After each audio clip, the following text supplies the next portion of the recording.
going to go over some details about hair really quickly because short wigs and long wigs have some similarities and some stark differences. First and foremost is length. It makes no sense to buy hair extremely long and then have to cut it. I used to do that when I started making wigs because the hair that I was getting, I thought it was pretty good quality. And then I love short hair, ended up cutting it, and it's not always the best thing. So you do want to get hair that is at least 8 to 12, no longer than 12 inches, we'll say that. So, or if you're doing something that has a much more longer appearance in the top, for like the way my haircut is, my actual hair actually falls this way. If you want that type of style, everything else all the way around can be an 8-inch, and you can leave your top at least 12 inches. Now, I know this isn't 12 inches, this is actually about 14 inches long, but length matters first. Length matters first. So make sure you do not go higher than 12 inches in your hair. So I'm explaining techniques and tools. I'm not going to show a lot on your sewing machine because there's so many videos that I already have out there that show you how to use your sewing machine. I just want you to know what tools and the techniques, specific techniques you need to have in place first before you transition to your sewing machine. Not to mention, I am still going to record me making this thing on my sewing machine. I prefer to do those type of videos recorded instead of live because it does take a lot of time. It only takes me about 10 to 20 minutes to make a wig, and I can record that. But doing it on camera, because I'm explaining techniques and explaining things, it takes longer, and I don't want you guys on here longer than you need to. I want you guys to get the nitty-gritty information that you need. So the very first thing is length. Do not go higher than 12 inches unless you have some extravagant thing that you are doing with the front and you want longer because you are planning on doing something outside of the box, and that comes with creativity. So the next live that I'm doing next Sunday at 11 is going to be teaching that. So let's see. So it's going to be teaching how to style your wigs. So cut and style, we're going to be using a certain amount of tools for that. So another thing about hair that you should know, technique. You need to know texture. Most of us already know texture. It's curly, it's wavy, it's straight. Those are your 3 major textures. Now, there are differences when you're ready to curl. Usually straight hair, especially if you're getting inexpensive hair, because I know a lot of you are doing that. And then there are some of you who are not. You have very expensive hair and you're having some issue where it's just not curling right. It's processed hair, even though it may be virgin or raw hair, it's still processed in a sense. So it may not be hair that can curl very well. So this is why I always suggest a wavy texture. If you plan on making a wig that is going to be straight and then curled into your preferred curl style, if that makes sense. Otherwise, just buy the hair in the wavy, curly texture that you want and leave it alone. Not leave it alone, but can wash, condition, and do all the things that you need to it. So because it's going to be a shortcut bob, well, yeah, about somewhat of a shortcut bob. I'll have 3 different ways that I'm going to be teaching you how to cut next week because I have 3 different wigs that I'm working with. You want wavy texture. It comes out a lot thicker. So nowadays there's the ear to ear frontal, and then there's only about 2 bundles, maybe 3 of hair that's added into a wig. So if that is the case, when you're talking about a short wig and you want the fullness, especially when you're getting ready to cut the back extremely short, you need your wefts as close as possible so that you won't find any holes when we learn to cut. So I will be demonstrating that very shortly on how you set that up on your caps, and then in another video, how to sew those very close together.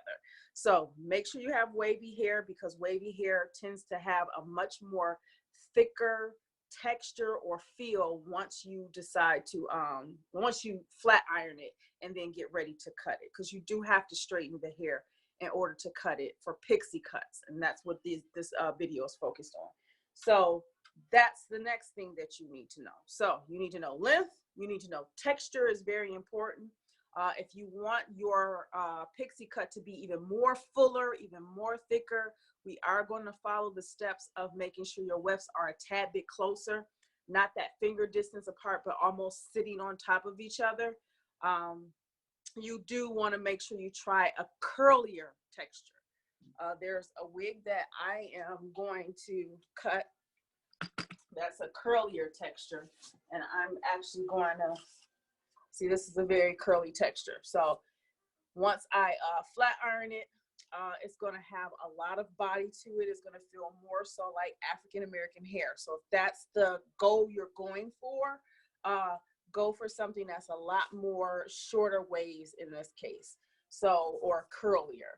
And then you just have to put the time in to flat iron it, because if someone came into your shop, and I'm speaking to those who are already salon owners or cosmetologists or stylists, someone comes into your shop and has natural hair like me, you're going to have to flat iron it in order to get the cut preferred for that client if they want that.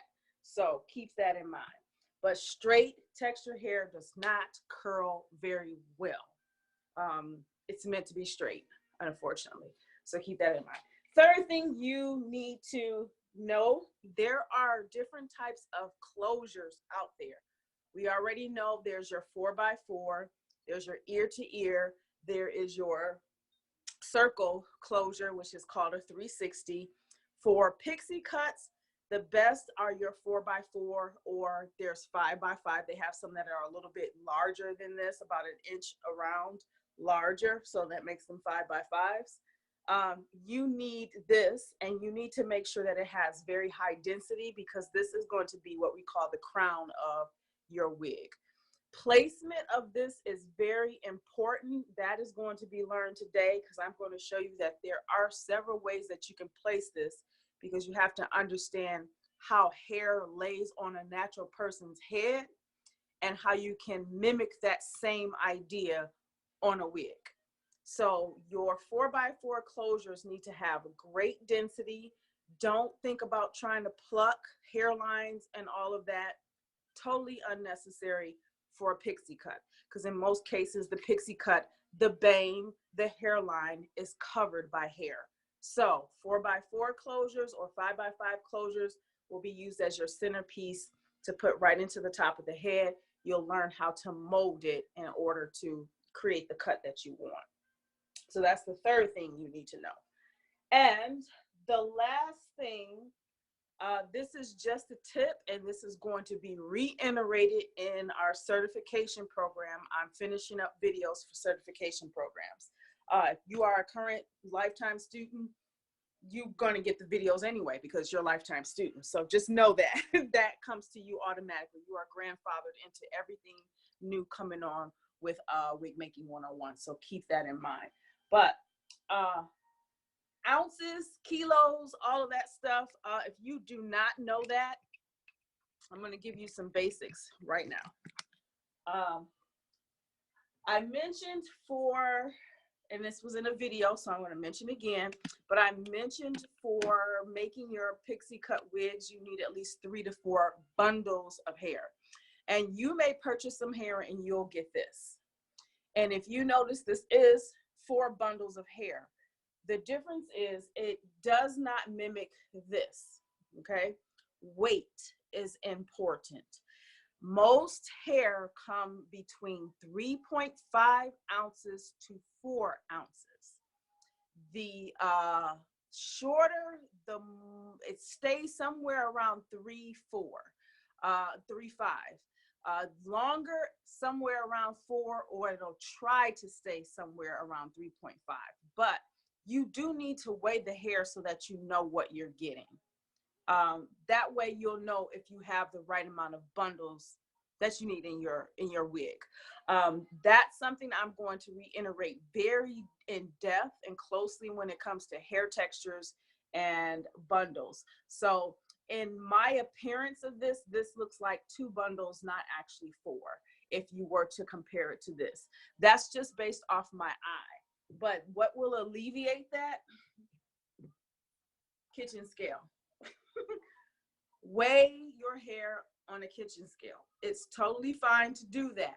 Just make sure you protect your hair with something to put in it. So, because if you're a person who actually uses your food scale or your kitchen scale with food and stuff, you want to make sure that you protect it or clean it before you put hair in it to actually get ready to weigh it. So I'm going to weigh this because I want to give you guys an idea of, you know, what I'm working with, and just know it's going to be reiterated. And then we're going to start on talking about how you should prepare your caps to fit all of this hair, because in most cases, like I said, you're going to need about 4 bundles. So this should be about 4 bundles. It's actually 4 ounces of hair.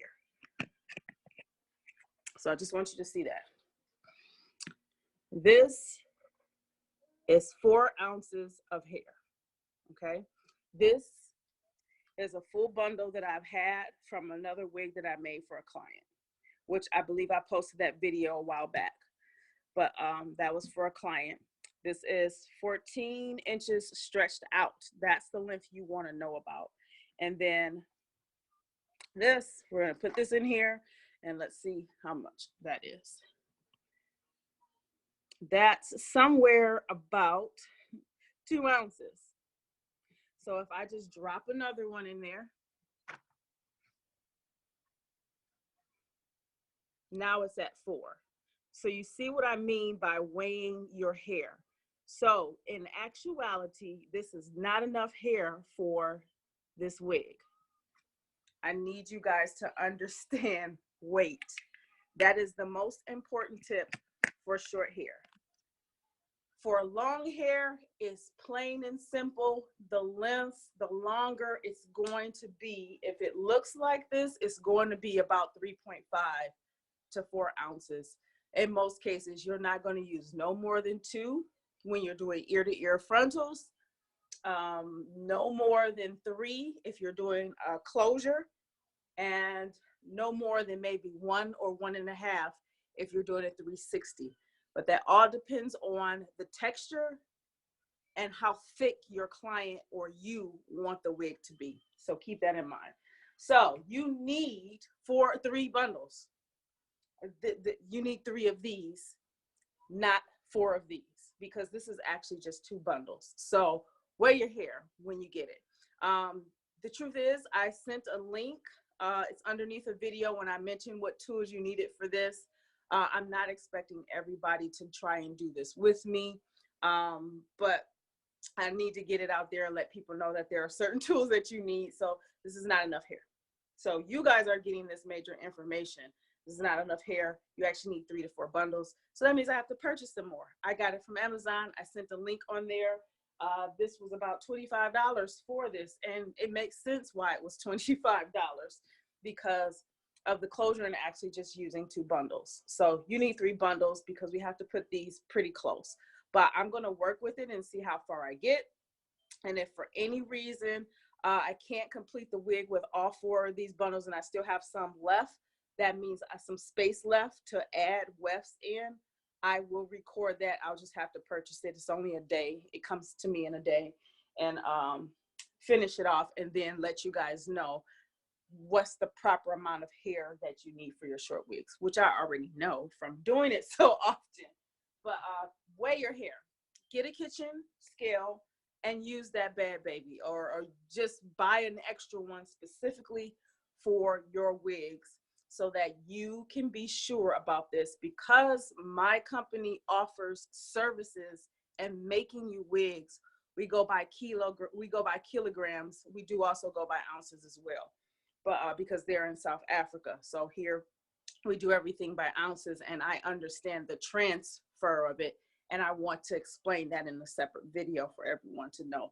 So that's very important, especially if you're going to send your hair to us to make your wigs for you.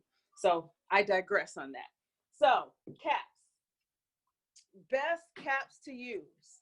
We already understand the best closure to use is a 4x4 or 5x5. Lace frontals or frontal pieces are pretty good too. The issue you will have with those is they usually don't have enough hair to create the look that you want depending on the cut. I'll just say that. They're great to use. Frontals are great to use for those who want that, you know, short look to really look, but it's very hard nowadays to find closures that have this high density. You see, this has high density, so it's pretty thick. So it's not pre-plucked, it's not thin, it doesn't look, you know, too thin. And usually with short closures, they tend to be high density, meaning that thick in their feel and their texture. But if you get a frontal and it's short, you may run into a very thick texture, or well, a very thick or high density. But just make sure you look at what you're doing and what you're using to do that with. Now, there's only two types of caps I, as a professional, would suggest. I know wigs are made of a million types of caps. There's so many different types of caps out there that you can use, but I recommend only two types of caps for you to use. So we already know this one is a no-no. If you are using these, now you may be experiencing these bunching and ripples in your caps. Not that these are bad to use, because I find these are better for my clients who have larger heads. And it allows, because they stretch so much, it actually allows me to get the weft on to cover someone who has a lot of hair. So I like these caps specifically for people who have a lot of hair.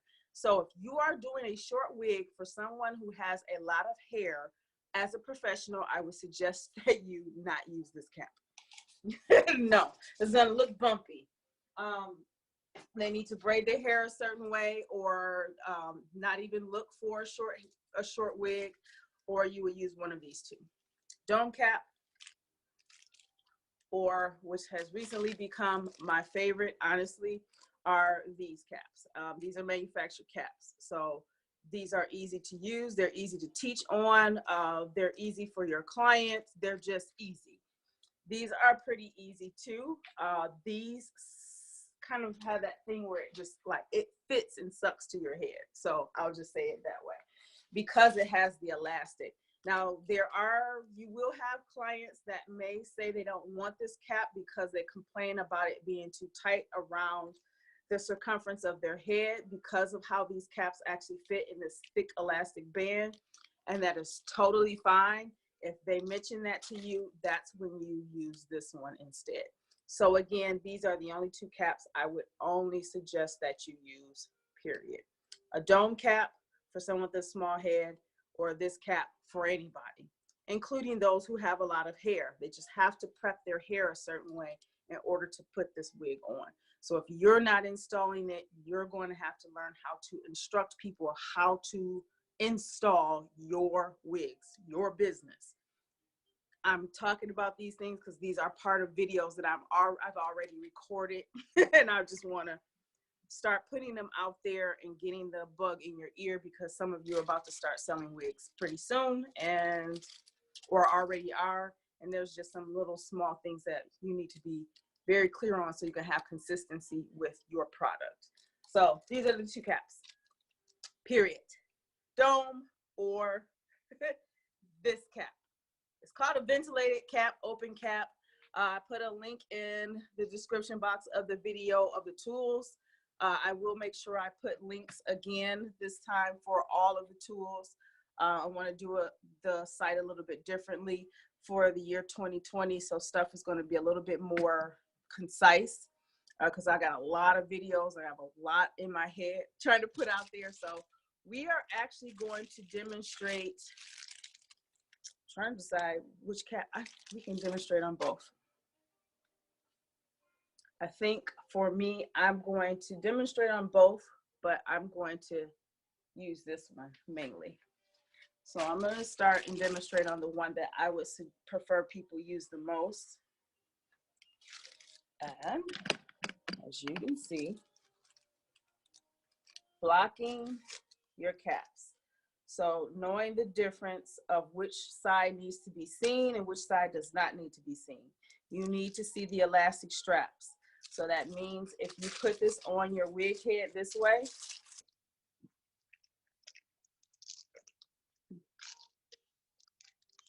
and get ready to prep your wig, this would be incorrect because you pull the plastic off from this side, which is considered the inside of the wig. So keep that in mind. Turn it this way and fit it to this person's head as if like they're going to actually wear it. So there's seams and everything involved in your caps. You have T-pins that you can use to stretch everything out and put it where it needs to go.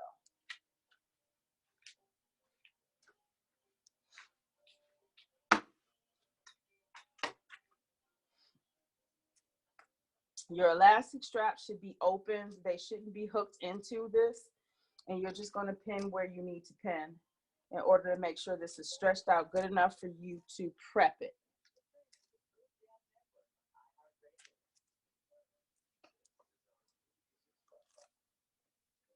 You want to make sure everything is pretty much clean and flat. After a while, you may not do a lot of pinning. The reason why I'm just doing a lot of pinning, because I know I have some people who are beginners. So, but some of you have probably gotten to a point where you don't do a lot of pinning. You just know where everything should be. I'm going to move this here.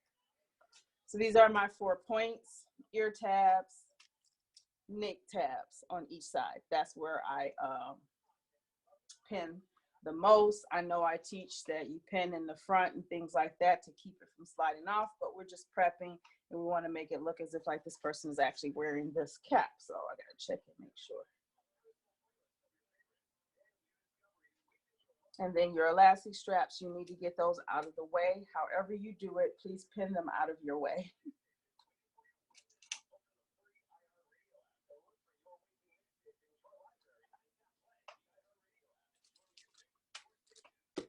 Closure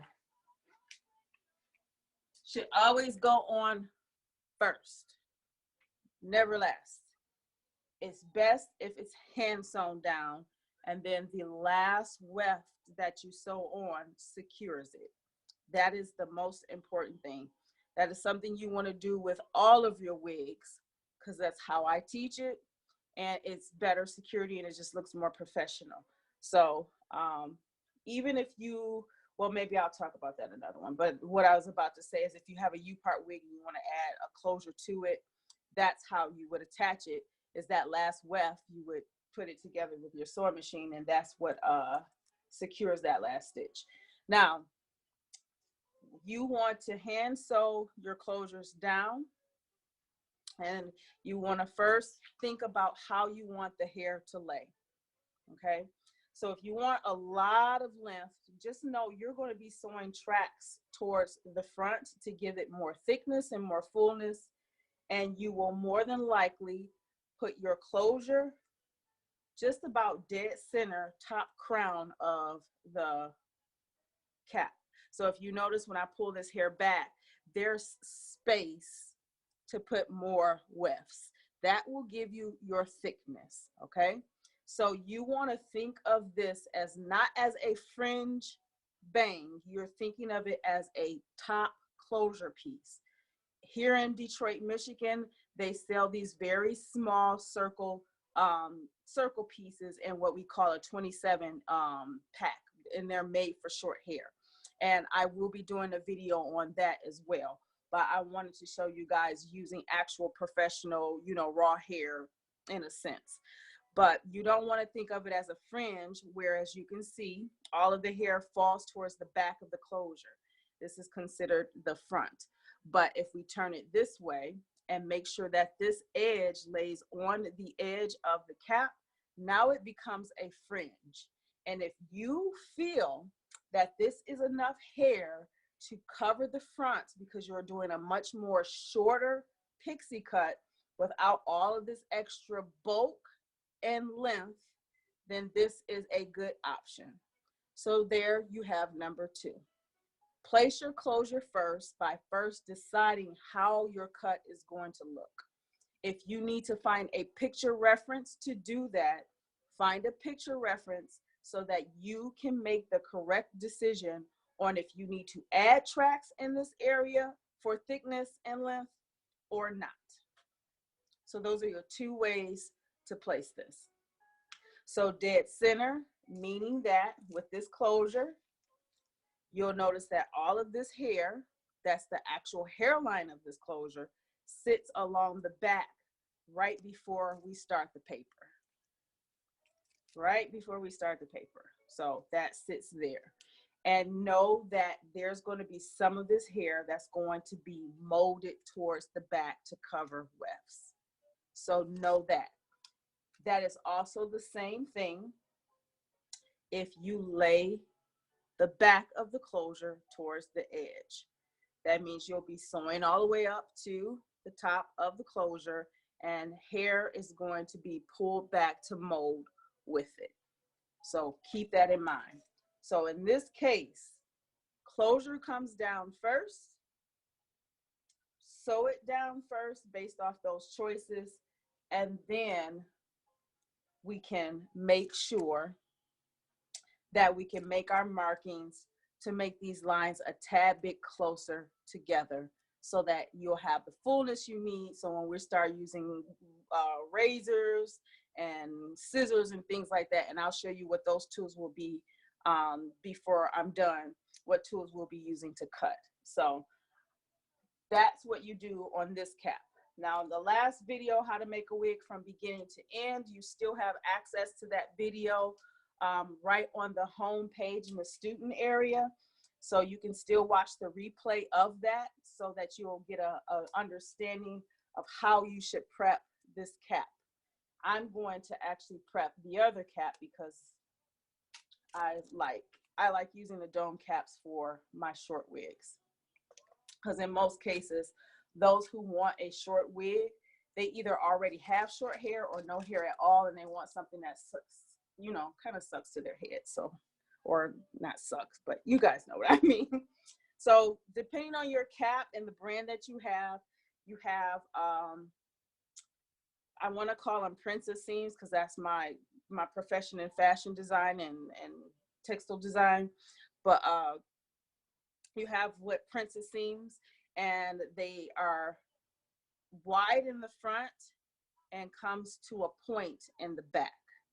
You may have that on most elastic, you know, mesh dome caps. You'll have that. That helps you to identify which side is the front, which is the back.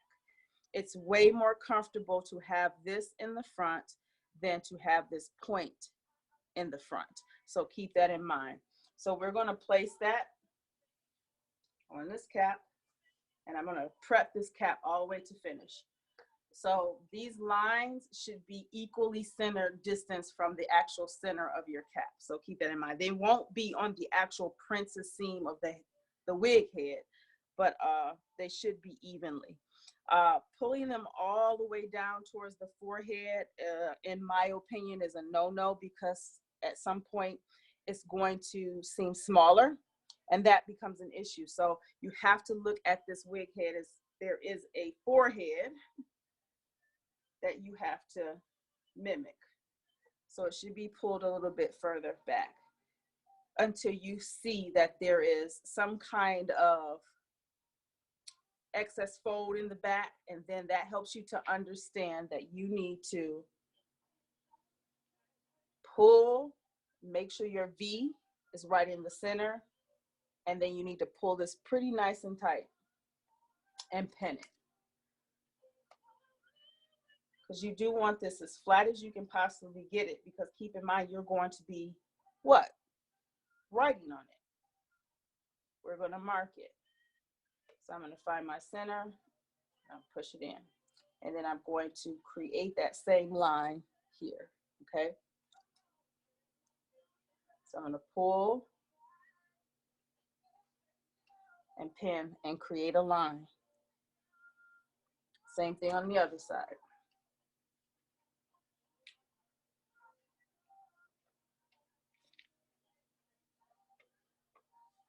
And now I can make some adjustments and see where I'm at. And that's what you want to have. The overstretching, it seems like it's overstretched, but this is important because when a person put this on their head, they do want to cover their nape. There are some people that actually cut the nape of their hair. They do. They shave it off pretty clean so that they could actually be able to not see that hair underneath their wig, because the hair back here will be cut a little bit shorter. So that's why we have to stretch this a little bit further down past the actual hump of a person's head. So that's a tip that's very important. Overstretching is it's better than understretching. Just the same thing with making garments. It's better to make it too big than to make it too small, because you can fix something that is too big, but it's hard to fix something that is too small. So without having to add and do all of this extra customization. So you want to get it right the first time. So this is the cap. Now I planned to sew wefts in the front of this cap. That is my plan, because the other videos I've already shown you how simple it is to just do a fringe. So simple is just make sure that this is lined up onto the edge of the cap, sew all the way around, and mold how you want to. But because I do want some extra thickness and things going on here, I am going to add wefts. So that means I need to find my center point, and I need to place and pin at that point, and just pin it straight down into the wig head. And I'm looking to see and make sure that I could at least get some form of flatness or evenness when I get ready to sew this down.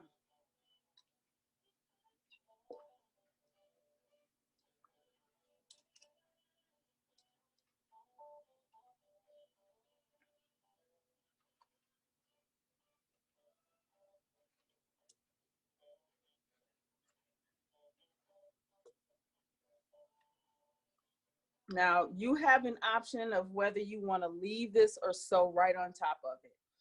If I was using this cap, I would cut it out because it just looks professional. Because keep in mind, we pull this plastic off and then you'll have this still underneath, and having it still attached to your, it just doesn't look professional. So after I would sew this on, I would cut this off if it's on this type of cap. Something to think about. But on my dome caps, in most cases, I may not actually cut it off. They don't see it because once I take this off of the wig, turn it inside out, all they see is black. But there are some of you who are like, I don't like that idea, I want to cut it off. If you do choose to do that on this type of cap, more power to you. It's not a wrong thing to do. It's just as correct as leaving it on, only when you're using this cap. Never when you're using this cap. Cut it off if you're going to use this cap. So I just want to pin so it make it easier for me to sew. And then I have to get this hair out of my way so I can see what's going on. So steps when I make wigs is always closure first. It's never wefts and then closure last. I don't mark the closure and then sew the wefts and then come back and add the closure. I don't do that because you run the risk of the closure not actually covering the way that you need it to. And that's just my personal experience. So I prefer that the closures be on. Now, there are some people who prefer to mark their closures, sew the wefts on, and then put their closures on, because in some cases, what they do is they replace the closure because it's a lace piece. You get clients that pluck and do certain things to it, ruin the closure, and they're like, crap, what do I do now? So you either need to know how to ventilate or how to replace the closure. Those type of classes are coming up very soon. So I just want to make sure you guys know that. So I'm moving it out of my way. And I don't know why I hate all of this hair in my way. but I already know how I'm going to sew it, so I'm just going to cut this off anyway. Beginners, I suggest that you cut afterwards. But if you want to follow my method, that's good too.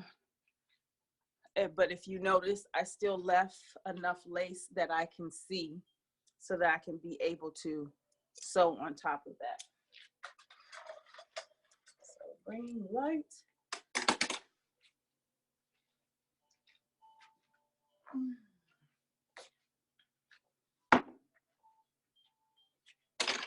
As you have no clue how fun this is doing these live. I love doing the videos, but it's something about live. Doing it live is better because I'm able to catch certain things of what I'm doing and be able to suggest better ideas. Not only that, now what did I just do with my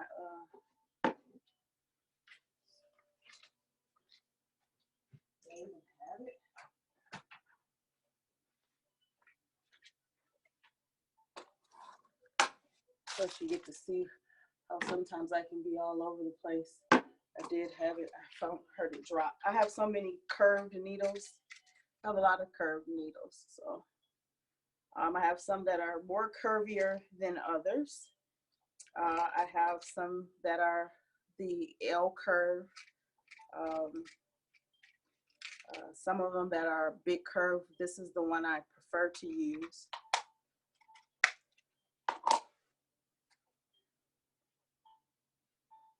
I really want to get back to doing lives back on YouTube. So I had to create another channel because a large percentage of the videos I was doing live on my beautycutright, and they were unlisted so that only paid students can watch them. Oh, it's right here. See what happens? That happens. Was looking for it and it's right there. From the first live, or the last live, let's just say the last live, from making a wig from beginning to end, I mentioned that there were two types of stitches. There's that loop around the edge, and then there's the blanket stitch. So wherever you start is totally up to you, whether you're left-handed or right-handed, but just keep in mind the idea is to get this closure on in whatever way is easy for you. Now, if you are a beginner, the loop stitch is easier, meaning going up. So going through the cap and up into the edge and pull the thread. I showed the technique of the blanket stitch, and I also showed this technique too. Control your thread. Because I'm using weaving thread, it's pretty thick. It's cotton thread. Well, it's a cotton blend, but it tends to tangle on you a little bit. So if you have that issue, I believe, what was I using, like a wax or something that gives it some slip. Sometimes just water on it works. Sometimes when I'm doing ventilated projects, meaning lace units, I'll use wax or some water to kind of help me work with the hair a little bit better. But see, these tends to do that. So I'm about to show you guys the trick that I use when this happens, because I double the thread and knot it at the end. So I'm going to use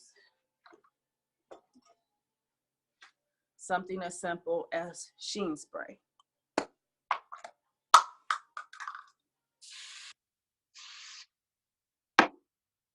On my thread.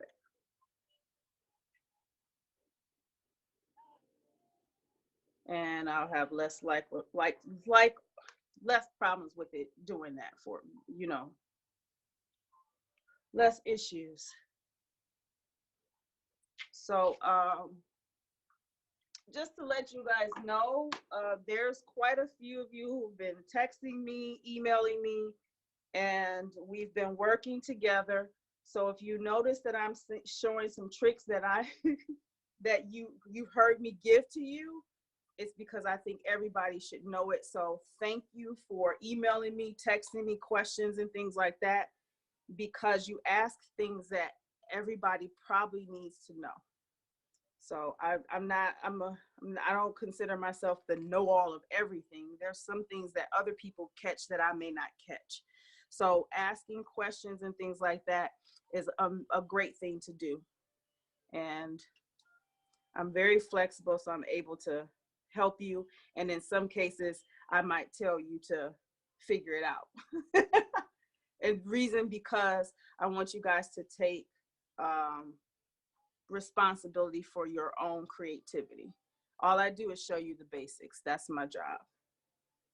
And you know, and give you some of the industry tips that I was either trained to do or learned from others who are part of the industry. It's still doing this like annoying wrap thing, so I probably need to either use some more or just take my time. Hold the thread.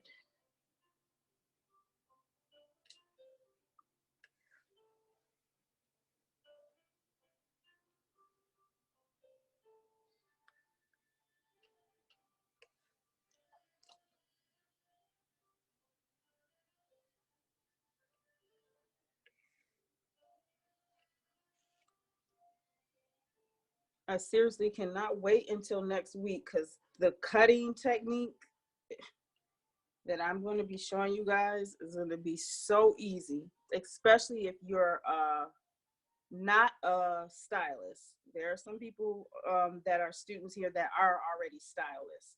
So cutting techniques and all of that is honestly, it's still the same as if you were doing someone's hair.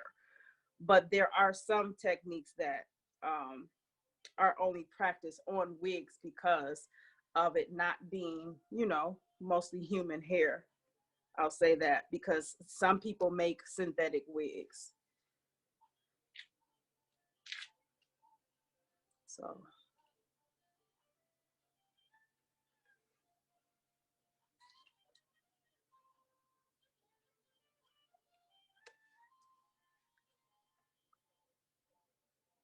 uh, tip, another tip when sewing on closures, you probably will notice that I don't start too far away from the cap, because when you start, and I'm going to exaggerate, but if you start here and try to sew, you're going to bunch this up and you're going to take away fit from your client.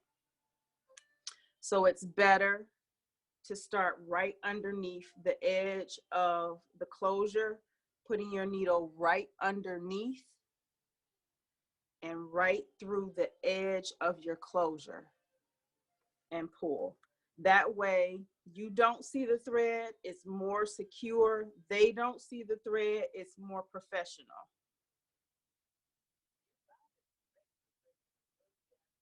Move your pins out the way as you work, but your idea is to get this flat. So think of being underneath the closure, not trying to get to the side of it and go underneath the closure. Just go underneath it automatically.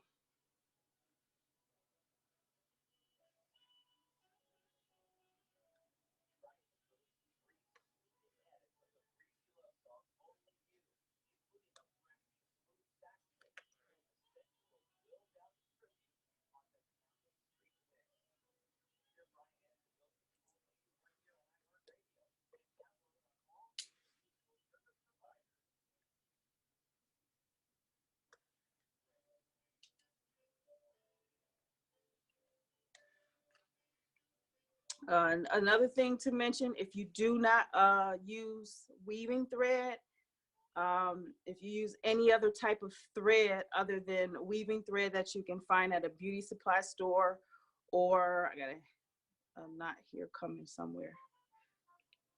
Where is it? If you're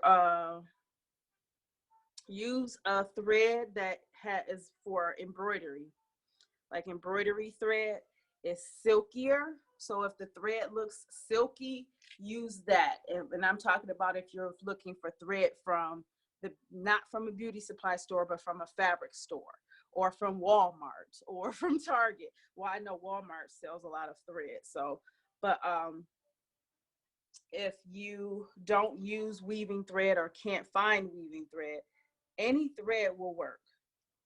Any thread will work using this curved needle. But just work with a thread that's silkier in its appearance and its feel, because it slides right through. So you don't have to use oil sheen or anything on cotton to get it to slide through. So that's what I'm doing, so that it slides through with no problem. All right, so I can't move this pin, because if I move it, it's going to give me a problem. So I have to move around it. And there we go.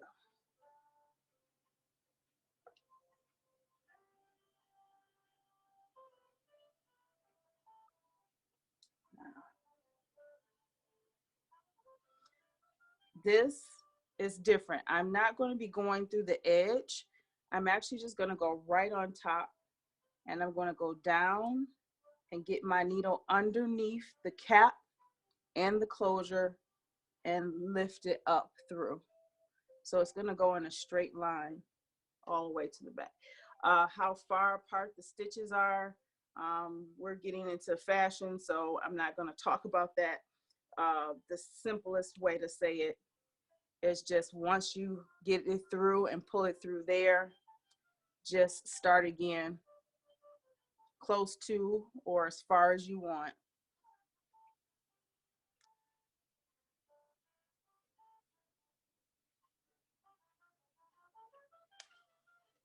Because keep in mind, there's going to be a weft sewn over this, and that weft that's sewn over it will secure it.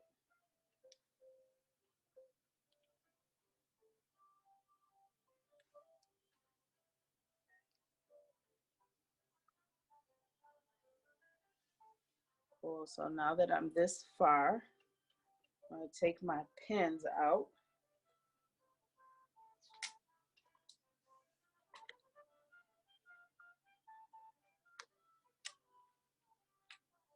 Cool. I know I still have a pin in the center. I'm not going to take that out just yet.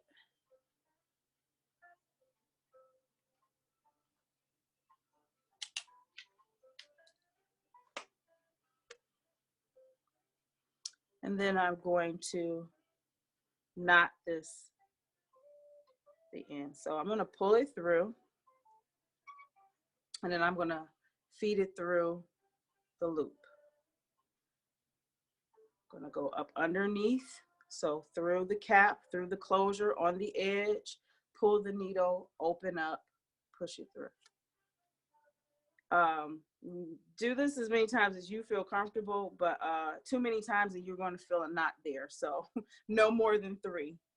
So any way that you can get that needle in between the loop, that's good. And you're done. You can cut. There are some people who like to tie. You can do that as well.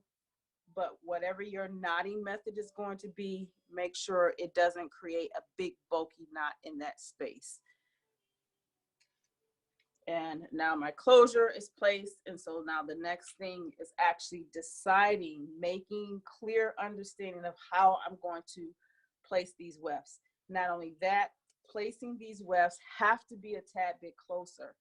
In sewing, we don't use guidelines. We use what is called seam allowance. So we know what the seam allowance is going to be. It's either going to be 1/4, 1/2, or 5/8. And I'm talking from a fashion perspective. Now, spacing for this, I've always taught that it should be finger space apart, because it's professional and it gives you an indication of how far apart you need to go. But in manufacturing, we actually have a measurement that we follow: 1/4, 1/2, or 5/8. Rarely 5/8, but 1/4 of an inch, 1/8 of an inch.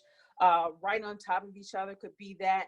And when you stretch it, you'll notice that they're not together. They look that way when you sew it, but when it stretches to fit on the person's head, you see the spacing. So if you are not aware that I do have videos of my business's services and how the wigs are constructed there, and they use customized caps that we train them to use. So that's what you should take a look at it. Just take a look at how the construction, what it looks like from the manufacturer. So partnered up with them. So that's done. I need to make markings. So let's talk about markings again, because this is important. You have to make sure you use a marking tool that does not leave behind its mark.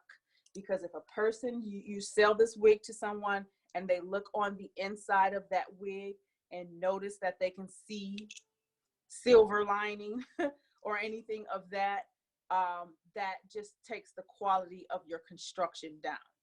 The reason why we use these tools is, again, this is a training course. These are training courses, and they're training you to understand distance and placement. And once you understand distance and placement, you'll start to sew that way. Honestly, you can sew wefts as close as you possibly can on this cap without any markings, period. But on this, you're going to need markings because this is not a standardized weaving cap. This is a standardized weaving cap. The one that does not have the plastic on it but has all that extra stretching with the ear tabs and everything, that's a standardized wig cap. Those are used in manufacture. This is rarely ever used in manufacture unless they are using these to customize wigs. And that's what's happening in my facility, well, in South Africa, our facility for the services that we create. So they use these type of wigs, and they make sure that the wefts are pretty close because most people want the fullness of the hair. So you can check those videos out for yourself. But I prefer that you use what is called a tailor's chalk. Tailor's chalk comes in white, yellow, and blue. Okay, so you use whatever you need to. For some people, especially if you have a hard time seeing because your sewing machine is white, you know, or it rubs off as you're sewing and you lose your placing, that does happen. And so that is why I've always said use a Sharpie, silver marker. But for this type of cap, it's better to use this. Better to use this. So if I was doing this for a client, which I'm not, I'm doing it for the purpose of instructions, I would use this if I was doing this for a client. But it's for the purpose of instructional purposes. That's why I bought the hair so cheap, just to let you guys know. I don't buy cheap hair for clients. I use a Sharpie. I prefer the silver because you guys can see what I'm doing. I won't say you need to, you don't need to, you should understand.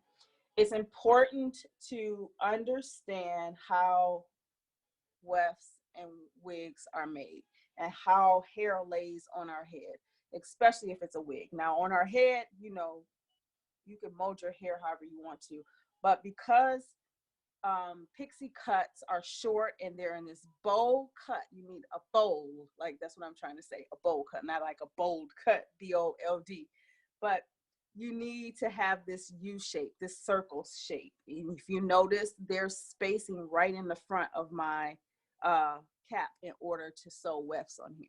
So most people have a hard time making their lines from one ear to the other. And I totally understand that. So here are some markings that I would suggest you do.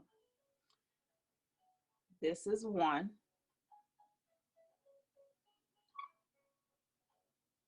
This is two. Okay. Start there first. 1, too. Don't get too concerned if it's totally off, because it is. It's totally off. You know, this one's a little bit lower than this one. But don't make it so totally off. If you do, more than likely it's because you're trying to create volume more to one side, and that's how it's going to end up looking when you sew the wefts on, especially if you are going to follow your lines. So that's why I say don't get too caught up in if it's, you know, varying slightness. Just look at it, see which side you want the bulk of the hair to be, and then you make the marking. And I mentally already knew how I was going to do it. So that is why you see the sides are slightly, this one is lower. It better be lower. God, it's still even. Never mind, it's still even. But you can vary this. So if it's more this way, that means you're putting most of the bulk this way. If it's this way, that means you're putting most of the bulk of the hair this way. That you need to know for your client. How do they wear their hair, or how do they want to wear the bulk of their hair? Now, if it's just bang, fringe, try to get it as even as you can. But if it doesn't, if it's a slight off, that's okay. But these lines here can help you find your balance from one ear to the other, because in actuality, this is from one ear to the other. Then you want to start a line in the center. Oop, look at me, all off, because it has that V point. If you have a hard time finding the center, your blockhead, it has that line right there. Follow it. Okay. And then piece everything together. Start from the center, from one side to the other. Now, you're going to notice that I'm trying to make these much closer together.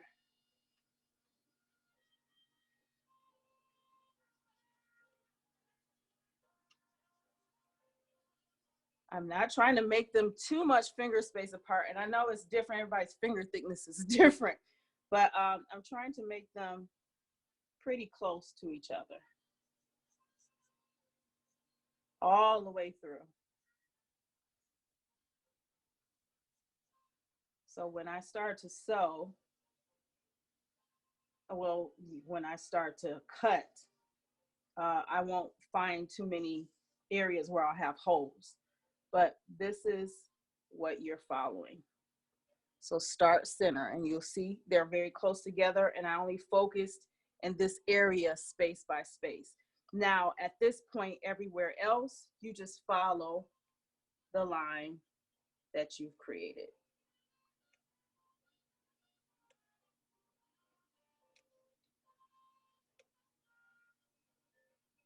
This prepping step is important. Use what you can use to keep from having this inside of your wigs. I'll honestly say if you use a marker using this cap, it'll be gone anyway, except for if your cap looks like this, it has this mesh on the side, use the chalk, you know, transition to the chalk. But if you have to use a red marker, purple marker, green marker to draw on the paper, that's fine, because when you pull it off, it's gone. But when you're ready to do the sides and line it up, use your tailor's chalk. But all you're doing is extending those lines from what you see. You're going to run into this, and that's okay. Just keep going. You'll know what to do. And if you don't worry, a video is going to be done on it. So we want these close together and spaced very close together for the fullness of the wig. So we're going to follow the same thing on this side. This prepping stage, no matter how much you want to rush, it's not smart to rush and just start sewing wefts on. It's smart to prep your cap. It's called making custom wigs, not just wigs, okay? Now, if you have an industrial high post wig making sewing machine, you can get away with sewing and not using the prep step. But because we're using a machine that is not conventionally used in the industry for wig making, because it's not a high post sewing machine, we're talking about a home sewing machine, prepping is necessary. So for your business, if you are not going to purchase, in which I would say it makes no sense to purchase a high post wig making sewing machine unless you plan on being manufacturer, or you just want one. I mean, if you want one, get it. They're expensive, but you just want one. Eventually I may get one. I don't know. Don't have to. I could just travel and go use one. But yeah, see how close they are? So work things piece by piece. I have my center line. So reiterating and recapping again, I made that curved line first. And I also made that curved line. It's the exact same technique if this closure was closer to the front. Do that first. Do those two lines that lead to ear, or just like above the ear, the top of the ear. Think of it that way. Then your second line, right down the center, it's a seam that's on your blockhead. You draw that line, and then you draw your spacing, however your spacing you want it to be in between. So do it from one side, and then do the other side, and then focus on your side pieces, following the line that you've already previously made from the center. That's how you prep this cap, to make the lines closer. Even if you're making the lines further apart or finger distance apart, it's the same method. Now, we're talking about here. What happens here? Well, what makes it easier for a sewer to sew this properly without trying to get around bends and curves, again, you have seams that can help you piece things together. So what I am going to do is this line that I've created here, I'm just going to continue that right from the closure.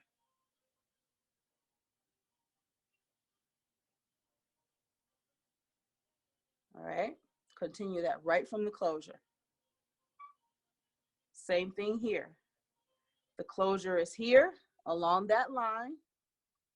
That's my line. Follow through. Sewing, honestly, is easy once this step is properly executed.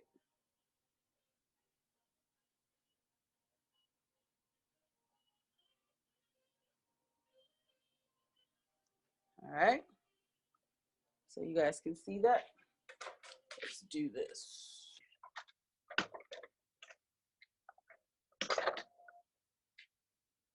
Now I know you can see.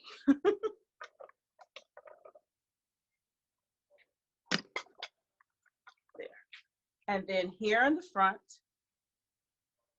instead of trying to create a circle and trying to sew that circle, because it can be a bit difficult. And again, we want a technique that makes this faster, not complicated. Work smarter, not harder. So here, it's as simple as your lines coming straight across. Yes, it can still look professional.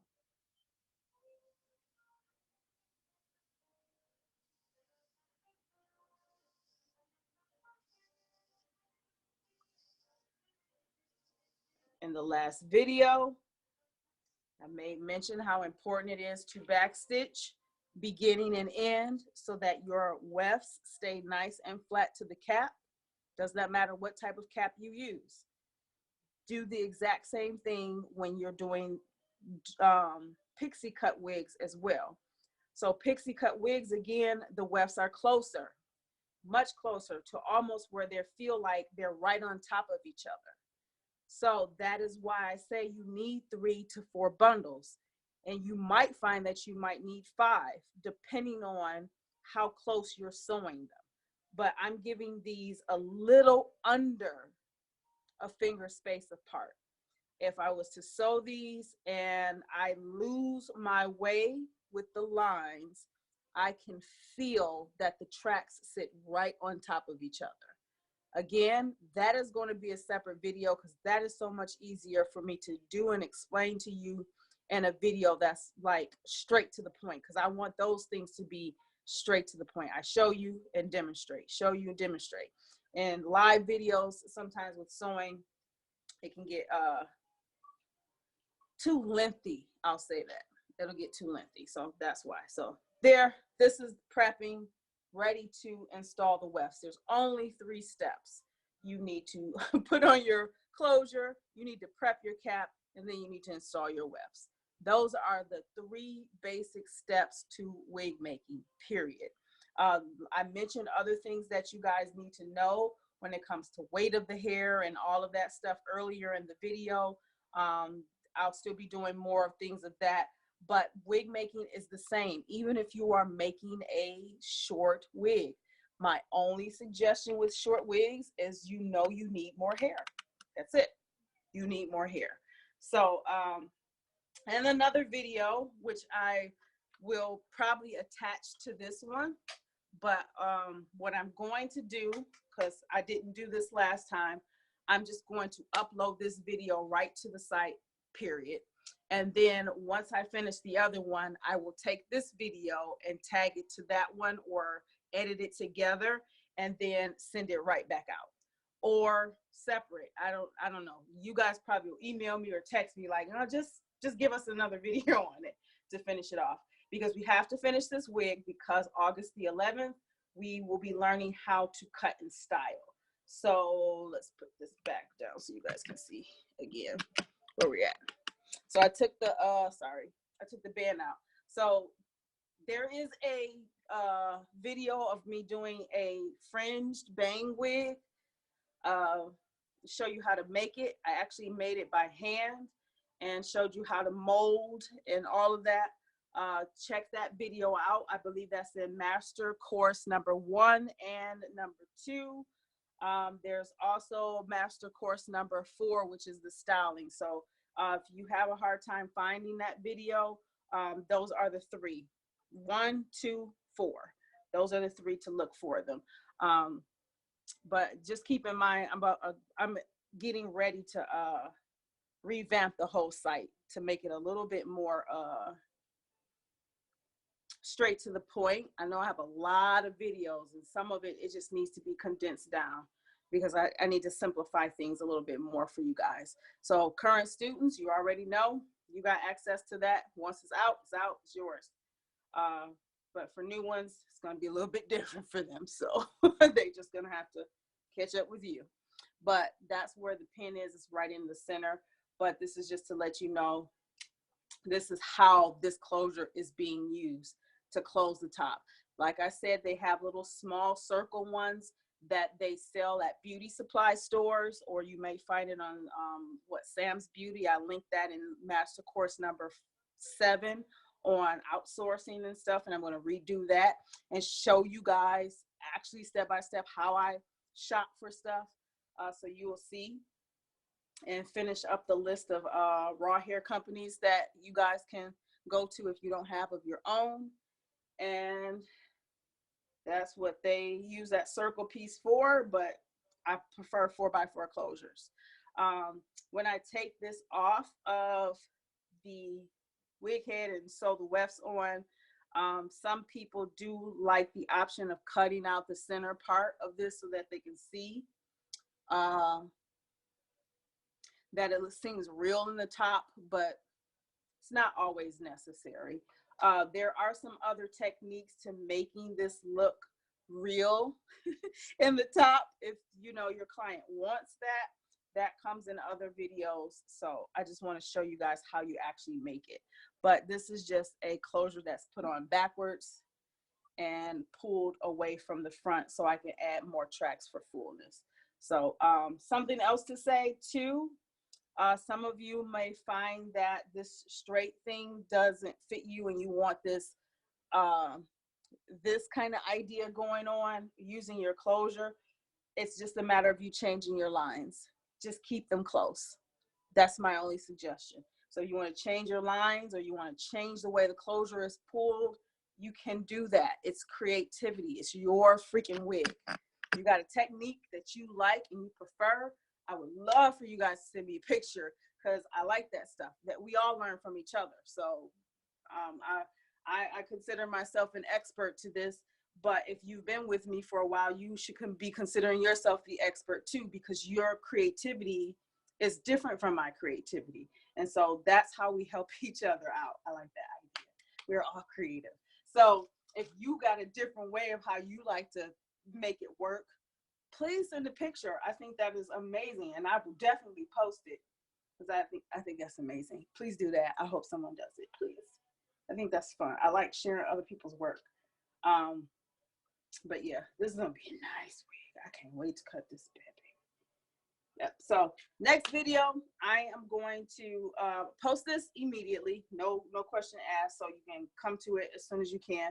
And then I'm going to finish this up, because that's what I have time for, to finish sewing these wefts on. So I'm going to record that, add it to the site as well, and then prepare you for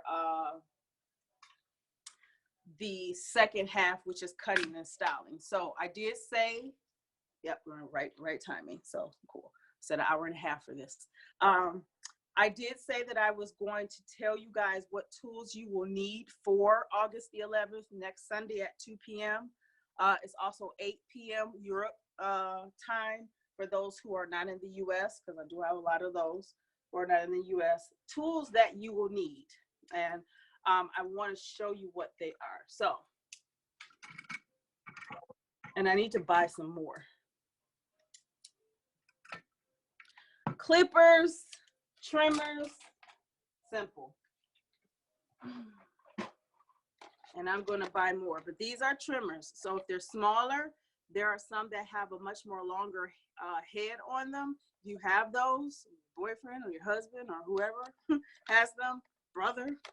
Trimmers work, they're smaller. Clippers are larger. So if you have them, we're going to use them.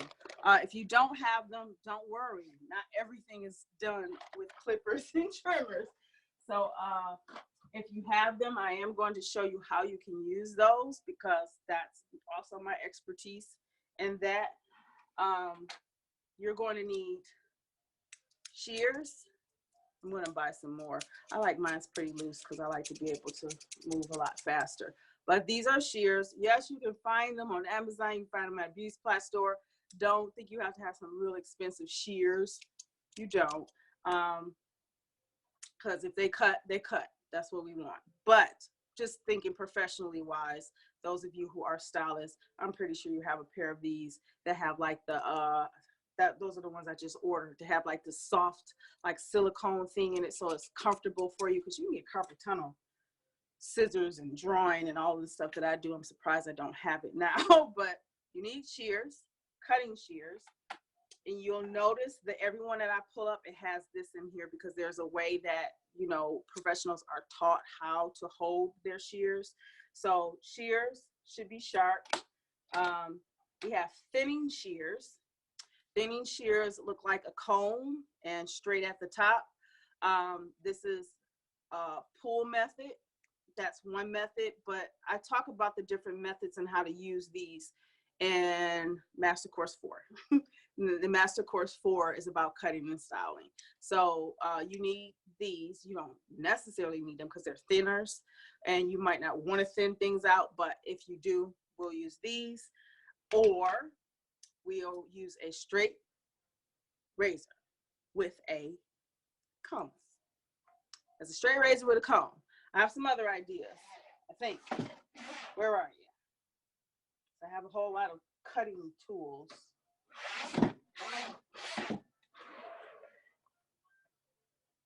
Oh, I know where they are.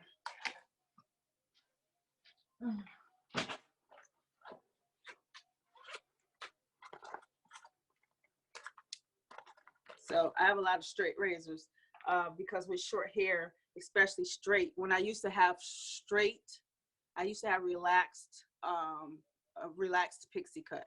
So, and yes, I cut my hair then too. So I use a straight razor with a comb, and I have different types of combs that help to thin it out. So I'm just showing you guys. These are the different types of combs, and they look, you know, see, they look different. So they create something decorative to it. Like, well, no, they don't look different. Well, they do look different, but I have doubles of quite a few of them. So, oh, I was looking for this one the other day. But these are that attached to a straight razor. I have two kinds of straight razors. I have one that most men use for shaving, and then I have one that most stylists use for razor cuts. And I also have these two that most stylists use for razor cuts too. This is the one with the comb. So there's I think I can pull it out if it lets me.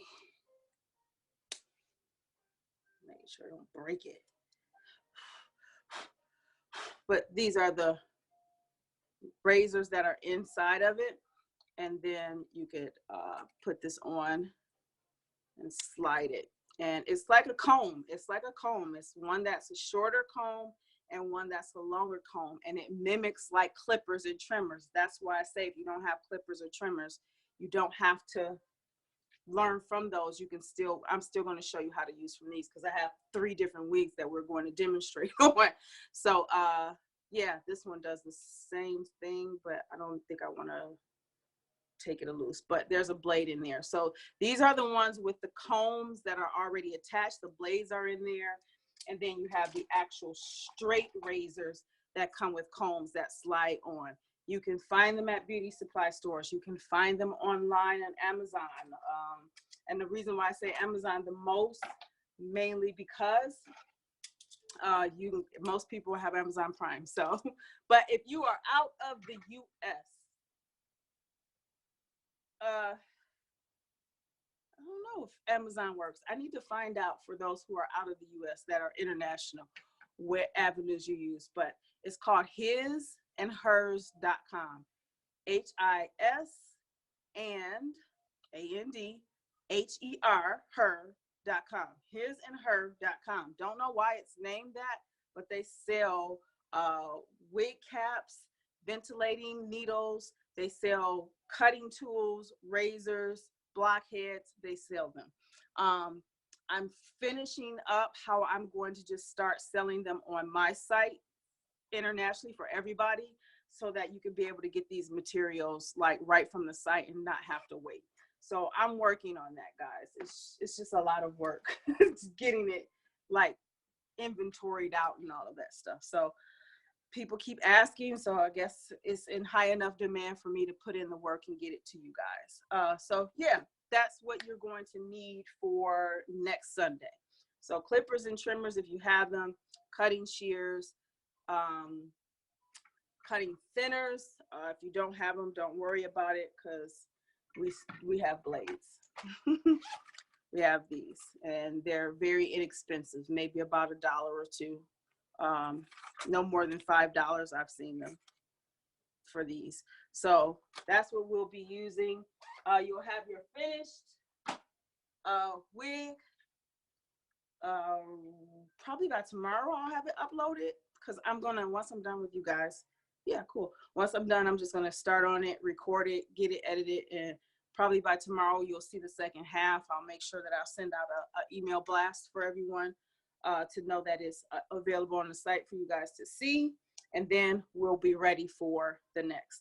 I know everyone is probably going to be doing a slightly different cut, so that's probably why I'm going to be doing 3 different wigs. Just going to tell you that it's 3 different wigs I'm using. And the reason why I'm doing that, because I have time to explain it to you, the reason why I'm doing that is I'm doing one that's created, one that's made, one that I purchased. So this is a purchased wig. So as you can see, this is full like lace with the lace frontal. This is a purchase wig. For those of you who are wanting to purchase or outsource your wigs and just be the stylist for your wigs. Or in other words, your client comes in with a wig. So I need to show you guys that technique, because not all wigs that you're going to be cutting and styling you made. You may not be the maker of it. So you might just only be the stylist. So you need to know how to style your wigs. So we're going to be using that one. And I believe I made this one.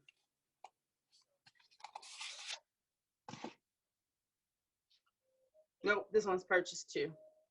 Yep, same company. I purchased this one too.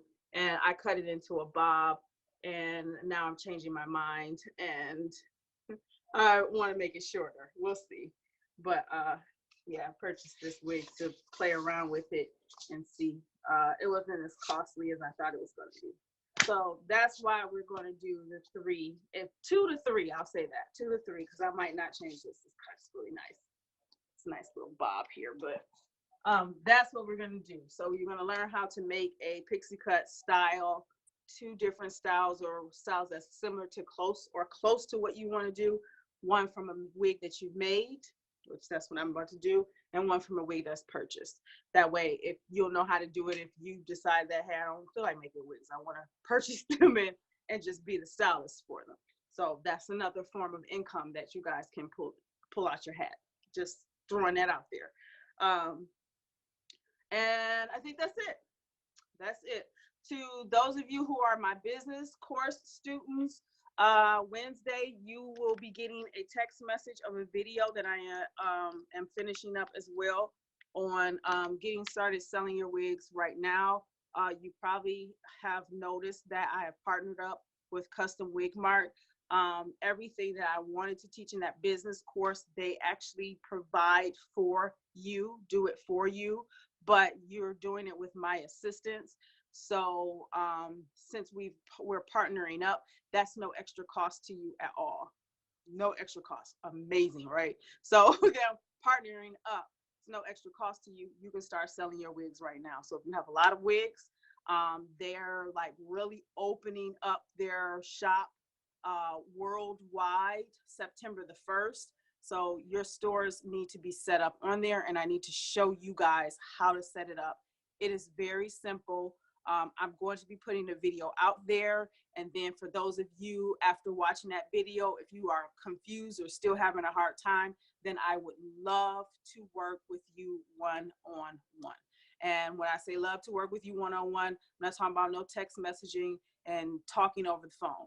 We're going to sit down in this platform. You can share your screen. I can share my screen so we can get your store up. So September the 1st, your product can get on the eyes of 300 or more people who are looking for custom wig makers. So just look out for that Wednesday. That video will be up. And other than that, I will see you guys in the next video and the next live next week. And yeah, so hope you enjoyed it. Hope it worked for you. I'm going to go eat because I'm hungry, and I love you guys. I love you guys. If you got any questions or anything before I like just leave, let me know. I don't want to just like leave and then. Why does it not have the chat? I wanted to chat. Like, what if somebody want to talk to me? Okay. Well, you guys are probably left me. Bye, everyone. Have an awesome Sunday and see you periodically throughout the week.